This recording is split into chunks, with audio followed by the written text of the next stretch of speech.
Bonjour, c'est Sandra, bienvenue sur cette nouvelle petite vidéo de présentation. Aujourd'hui, je vous présente un oracle pour changer. C'est le Mothermort Carnival of Soul, pardon, je suis un peu enrouée, de Matt Hughes. Donc Matt Hughes, j'ai déjà des jeux de lui que je n'ai pas présentés. C'est lui qui a fait, par exemple, ce que je l'ai donc. Ah, il est là. J'aurais peut-être dû le sortir avant. Toujours aussi bien organisé. Voilà, c'est lui qui a fait l'Ethereal Vision Tarot. Bon, moi j'ai la version Luna. Et son petit copain l'Oracle, le Dreamscape Oracle. Deux jeux que j'adore tirer ensemble parce qu'ils vont super bien. Donc lui, il a fait donc également le Mothermort Carnival of Soul, qui est un jeu, ça a été un vrai jeu coup de cœur. Il est sorti l'année dernière. Bon, il a mis longtemps à arriver. Et là, j'attends son petit frère et pareil, mais 3 plombes à arriver. Donc, c'est un oracle. Alors, regardez, déjà, il est sous la forme d'un livre. Il est super beau. Pour la saison, il est très bien. Moi, alors, par contre, je ne m'explique pas parce que, bon, un livre, ça se. Oui, j'ai besoin de faire de la poussière chez moi, oui. On a tendance à les mettre comme ça et ils m'ont collé voilà, les mettre debout, voilà, dans la bibliothèque, et ils m'ont collé le code barre en haut. Et là, il n'y a rien. Alors ça, c'est, bon, on va le dire clairement, c'est complètement con. D'habitude, le code barre, il est dessous. Enfin, j'ai pas assez de recul, comme d'habitude. Pardon. Le code barre, il est dessous pour pas qu'on le voie quand le jeu ou le livre est dans la bibliothèque. Alors que là, bon, ben là, ça fait un peu moche, quoi, du coup. Alors que dessous, il n'y a rien. Ah, c'est un peu... C'est pas grave. Je sais pas comment c'est parce que ça, c'est la première édition. La nouvelle édition, c'est... là, il y a une année, 1897 ou un truc comme ça. Et a priori, c'est parce que c'est censé être une collection, ces oracles.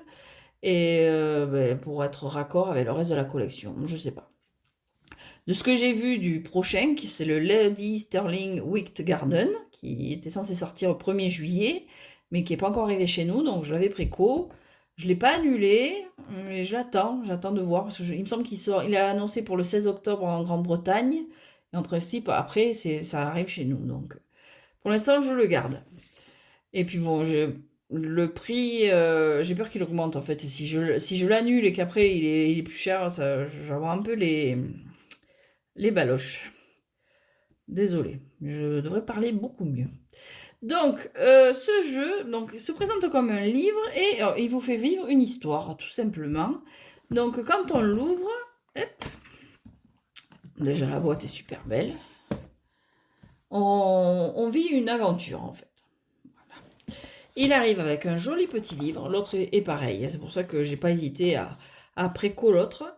Il arrive déjà avec un billet d'admission pour le cirque, en fait. C'est une espèce de cirque ou de fête foraine dans laquelle on entre. Donc on a le ticket d'admission en relief, il est super joli, ça fait un joli marque-page.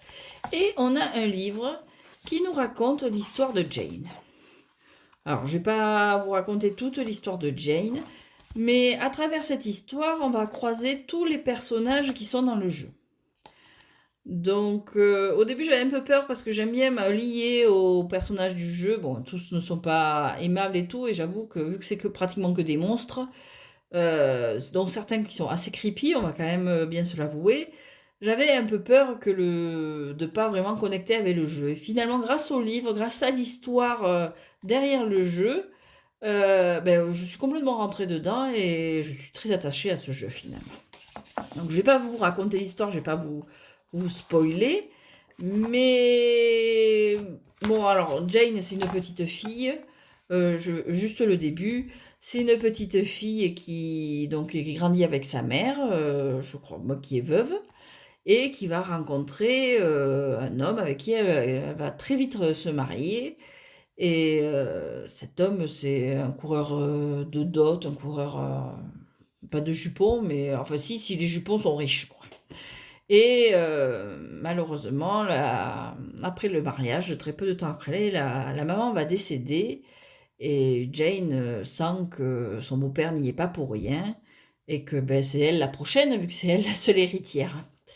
Donc, à partir de là, elle va faire très attention, donc elle va surveiller son beau-père, parce que bon, elle sent qu'il va vouloir essayer de la tuer.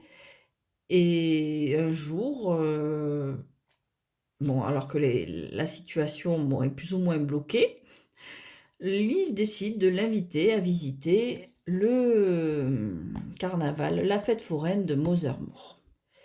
Et durant cette soirée, cette belle soirée, Jen, bon, il va la délaisser, amuse-toi gamine, moi je vais voir Mothermore, donc qui est sa prochaine, je vais pas dire victime, mais sa prochaine proie, parce que Mothermore possède la fête, c'est elle qui dirige tout, donc il en déduit qu'elle est blindée en fait. Donc il va la courtiser, et puis il va laisser Jen s'amuser dans la fête.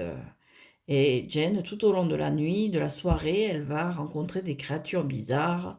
Elle va vivre des expériences un peu particulières, plus ou moins liées à la mort, plus ou moins liées à l'âme des gens. Et elle va rencontrer toutes les créatures qui vont après apparaître dans le jeu. Donc voilà. Je pense que j'ai raconté sans trop en dire. C'est le début. Voilà. C'est le début. Le livre n'est pas épais, hein. Bon, il est en anglais, c'est dommage, il n'a pas été traduit.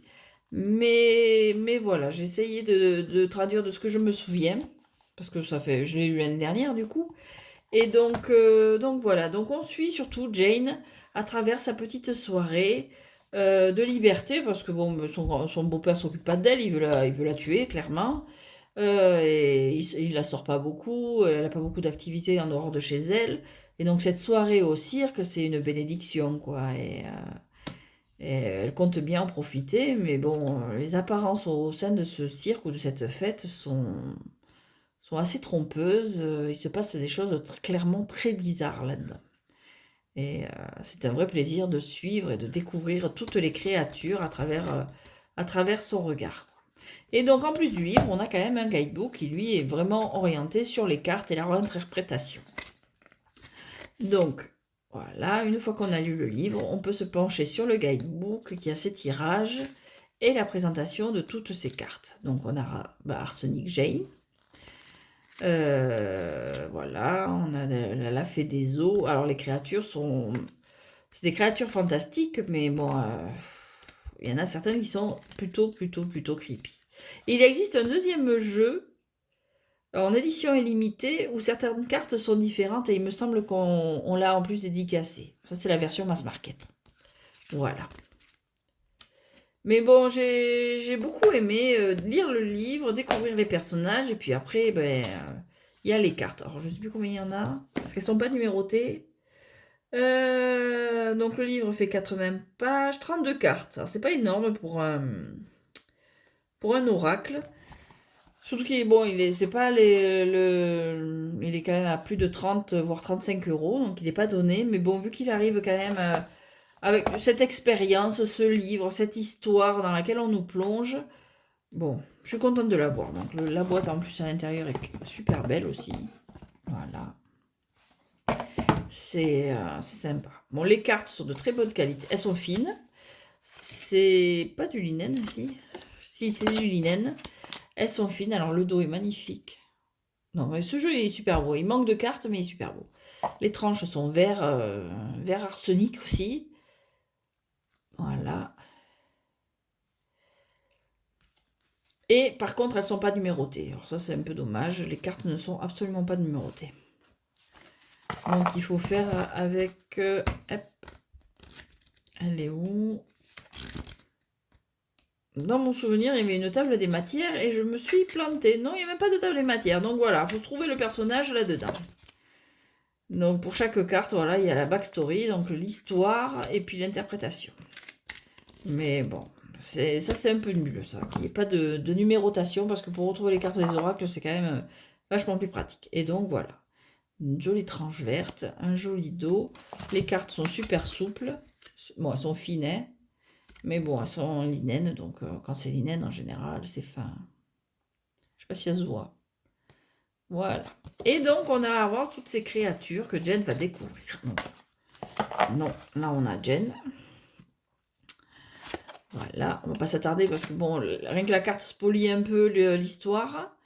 Là, on a Open Eyes Jack. Je connais pas les penchants, enfin les traductions françaises. Alors c'est ça qui me faisait peur parce que les créatures, bon, à part certaines, elles sont plutôt effrayantes. Et j'avais peur vraiment que ça soit que des méchants, que des monstres qui viennent planquer sous votre lit pour vous bouffer le pied qui dépasse. Mais non, en fait, grâce à l'histoire, ben, je pense que la sympathie pour certains, quoi. Donc, alors qu'ils sont un peu effrayants à première vue. Donc voilà, on va pas se fier aux apparences. Ah, la fée des eaux, Bonne Ferry. Donc dans le guidebook est expliqué bon, d'où viennent plus ou moins ces personnages. Et pas ce qu'ils font là, ça c'est expliqué dans le livre. Voilà. The Amazing Slug, je saurais pas le dire. Fire Heater, ouais, super joli celui-là. Et donc il y a ces reflets, là on reste dans le vert. Hein. Alors, Cronemore, alors Mothermore a il y a trois apparences. Il y a Mothermore, donc, la femme qui est courtisée par le beau-père. Cronemore, la version ancienne. Et Maidenmore, elle est où? Elle est là. Voilà. Donc, une femme, trois visages, un peu comme... comment elle s'appelle? Les quatre. J'essaie de me recentrer. Les cartes sont vraiment belles. J'espère que le Wicked Garden sera aussi beau. Voilà, mais il me semble que les cartes sont plus fines. Alors là, on a le Kismet. C'est super. Hoodwinks. Wormtongue, avec ce beau corbeau. The Astounding Lady Makaya.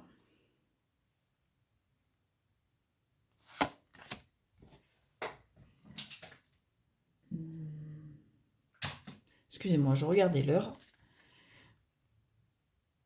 Madame Pythia. Lightbringer. Super joli. Alors, Dream Cadaver. Alors celui-là, voilà, les creepy.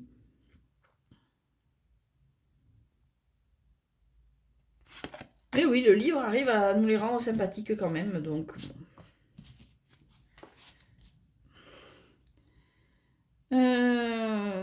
je ne saurais pas le dire. The Jeneken. The Amazing Milsteady. Witch in the Well. Super jolie celle-là. Mr. Kane, The Banker. Le Sphinx. Carl Chill, The Chemist. Mirror Mary. C'est pas Jenny. J'ai eu un doute au début, mais non, c'est pas Jenny. Sandman, alors lui, il me fait peur. Lui, avec son sac d'œil, oui. C'est le Sandman, là, c'est pas... Il a pas l'air très sympathique. Je préfère faire nuit blanche que d'avoir affaire à lui pour dormir. Elle est classe. Morrigan, The Great Queen. La sirène. Alors, elle, ça fait partie des cartes qui, dans la version limitée, n'est pas du tout pareil. Elle a l'air beaucoup moins sympathique dans la version limitée. Le professeur Simberg. Alors, lui aussi... non, tu t'approches pas. Je veux pas que tu t'approches. Alors, j'aime pas les clowns, ça me fait flipper. Je suis la génération ça, il est revenu, version TV film. Avec, comment il s'appelle l'acteur Curie, je sais plus son prénom. Bon, bref. Et non, moi, les clowns, je peux pas. The Memento Mori Machine. Ah, super classe. Molly and Willy, The Twins.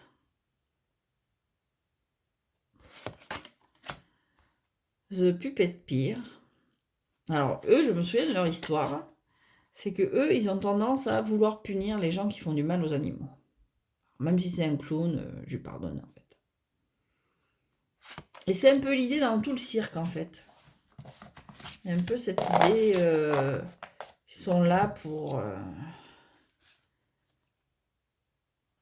plus ou moins, je sais pas, punir les mauvaises âmes en gros. The Puppeteer. King of Crows. Et le mot est à moitié caché. C'est quoi son nom à celui-là? Ah voilà. Nuque la vie. Orcadian Folklore. Voilà. Donc voilà. Donc oui, voici l'idée. Bon, je ne sais pas si je peux spoiler ou pas. Mais bon, voilà, c'est l'idée plus ou moins de derrière ce carnaval. C'est que ils ont tendance à être là pour punir les méchants, en gros. Donc, bon, dans certains cas, là, on leur pardonne. On va leur pardonner.